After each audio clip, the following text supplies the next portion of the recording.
Meron tayong question mula kay Green Thumb Aquarius. Gaano kadaming salt nga ba kailangan para sa tank ng puffers? Hi everyone, this is Zay from Zay Aquatics.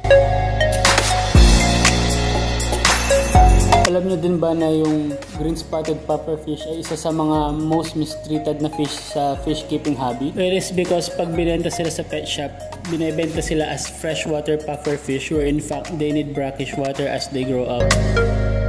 Remember that sa wild, green spotted puffers live in brackish waters. They only tolerate fresh water as juveniles. And as they grow up, they will be needing brackish to marine water environment.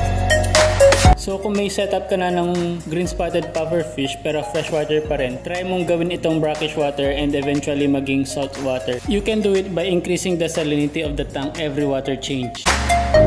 For juveniles, you need 1.005 to 1.008 salinity ng water. And for adult puppers naman, yung required salinity is 1.018 to 1.025. I also advise using marine salt, not aquarium salt or rock salt sa pufferfish tank nyo. Need nyo rin mag-avail ng refractometer para ma-measure yung salinity ng water. So yun lang, and kung may questions or suggestions kayo, please let me know sa comment section. Yun lang, and happy fish keeping!